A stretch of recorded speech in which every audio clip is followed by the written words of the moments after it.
Good morning, good evening, good afternoon, wherever you are in the world. This is John with Tommy's Top Picks, here to bring you your weekly flesh and blood market update. Here we go. What?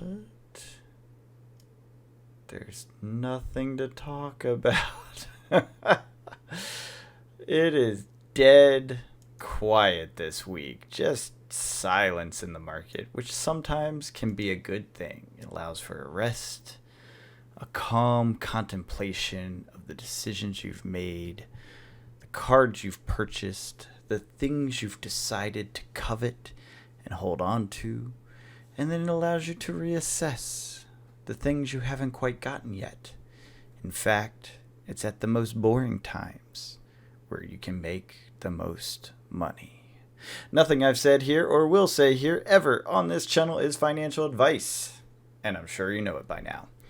Let's jump in. I will talk about a few minor things because they are, notable, and we have talked about that sort of thing in the past. First and foremost is your Monarch first edition box is up 4.32% to 145 from 139. That is after a 2-week heat streak, so that is pretty good.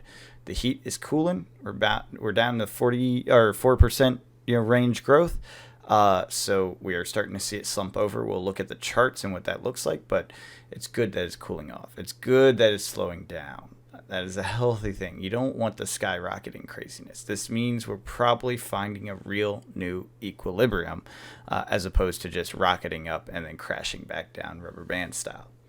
Moving on, Uprising down 5.43%, and I double checked that to make sure shipping wasn't added, to 296 from 313.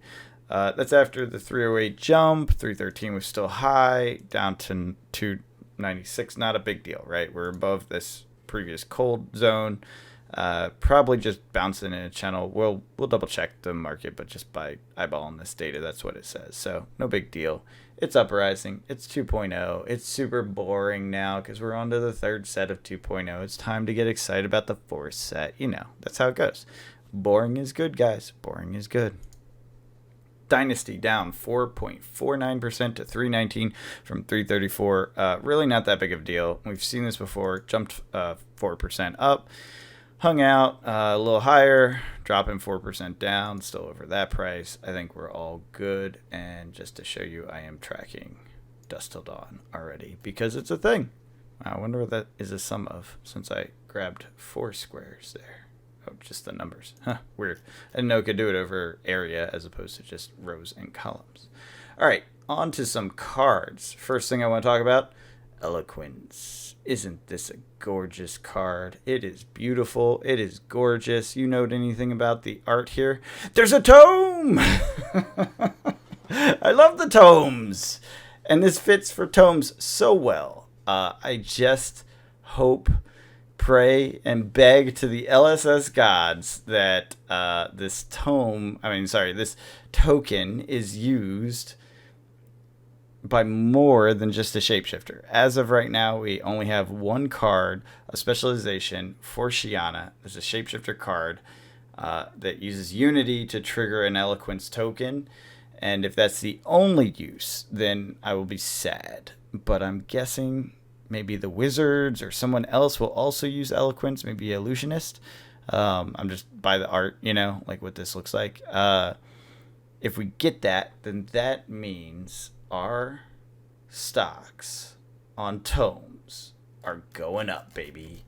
Because what that ends up meaning is that every single tome, which allows you to draw cards and doesn't give go again, you can now go again because it targets non-attack actions. So if you're a setup deck that uses tomes to trigger your big turn, i.e. Kano or anyone else that would like to draw cards because drawing cards is valuable, then you're about to hit the jackpot with the Eloquence token. Assuming it's anyone besides just Shiana. Even with Shiana, it will be good. It'll just be like a little wonky with Shiana. It just will probably take a while before it pays off. That said, Tome of Faendel, this stock is about to go bonkers. That's my opinion, and I'm going to stick to it. I have a lot of Tome of Faendales. I love tomes of all types, including Tome of Faendale, but we're going to highlight the tomes real quick. Tome of Faendale, draw 2 cards. If it was from Arsenal, gain 1 life for each card in hand. Instead of having to play cards to do this and go again and all that stuff in a special way, you get to actually just have it and play it with Go Again with Eloquence. So that's the key to all the tomes. It's going to be gorgeous, and I do think prices will go up for rainbow foils and above. So I like to focus on the collectibles.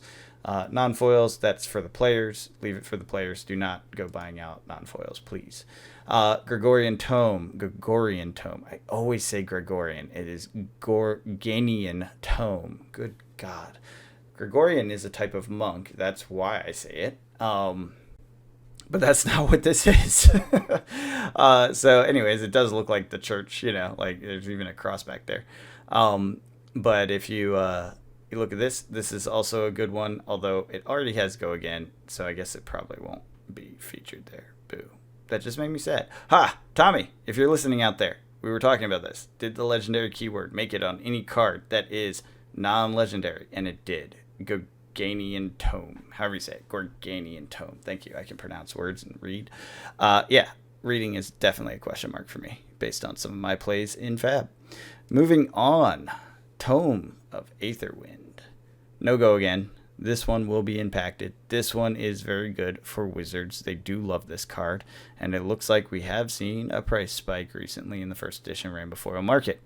Yeah, since the beginning of the month. Oof. So, may have missed this one. Unlimited Rainbow Foil still a thing. Still worth getting. Arcane Rising, slowly disappearing. Even the Unlimited. Be aware. Tome of Ao. Now, this is an illusionist, so it's a little more specialized, but it's a gorgeous Mark Poole piece of art. Good God, I want this in the, not the foil, the art that he was selling at Pro Tour. It was on a piece of metal. He did this metalwork, gorgeous stuff. Definitely want the Tome of Ao. I got 2 of his other ones, gorgeous stuff, but Tome of Ao was not one. It wasn't available. I asked for it. He didn't have it. It sold out on day 1, people. You all bought them before I got there. Anyways, draw a card, Go Again. This is at the beginning of action phase because it's an aura. So I guess you can play the aura and go again, which is nice. Blue Illusionist. This is waiting for the Bluesionist situation, which I think will take a while. Does look like there's some price action here moving up, quickly from pennies to dollar, but still very, very affordable. It is a 2.0 card. Oops, did not mean to click that. It is a 2.0 card, so keep that in mind.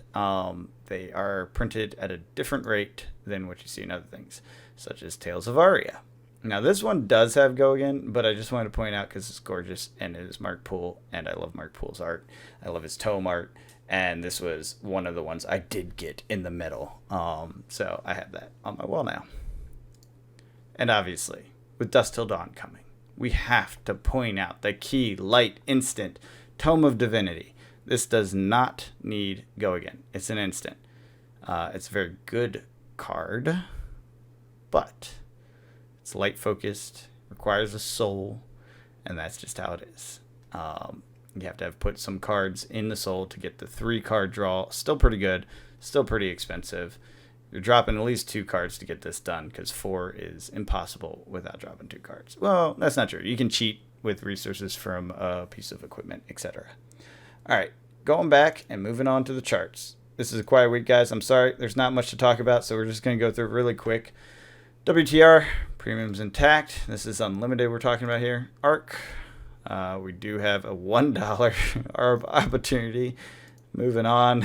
Crew, $4 ARB opportunity. Not much there. Mon. All right, premium's intact for Mon, as you would expect with a Mon-based set coming up, or light dark set coming up. $1 premium on Tales of Aria. Moving on to first edition.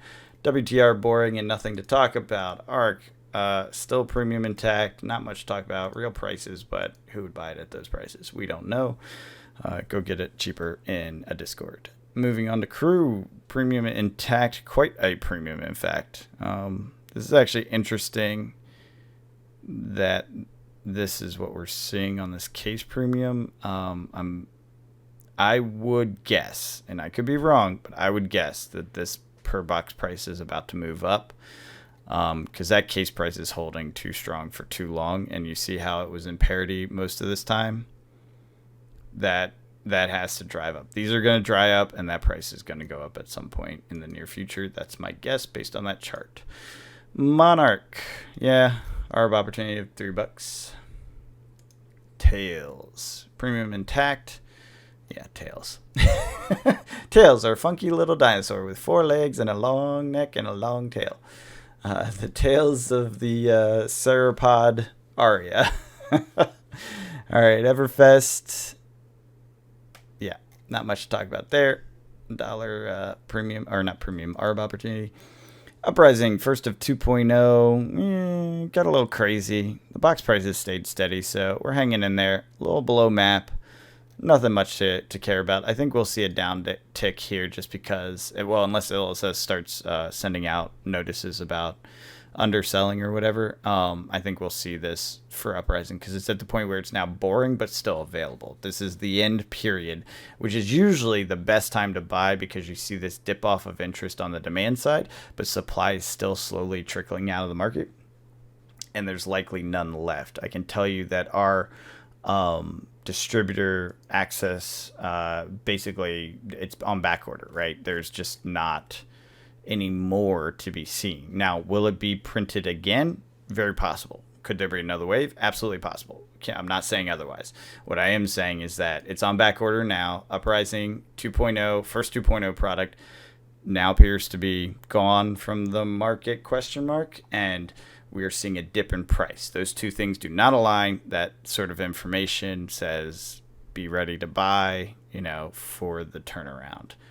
Again, I don't have hard data on this, so take it with a giant grain of salt, and of course, no financial advice. Dynasty, dripping off, it's fine. This is early enough, recent enough, and busy enough of a set, being that it's all classes to see a downtick for a while. I am super curious for the print run numbers on the 2.0 draftable versus non-draftable, because they clearly took that into consideration with the first 3 sets and how they handled that. So I imagine they did the same thing here, just to what degree, what amounts, ratios, etc. I want to know that data, and it will be a while before we get it, but dying for it.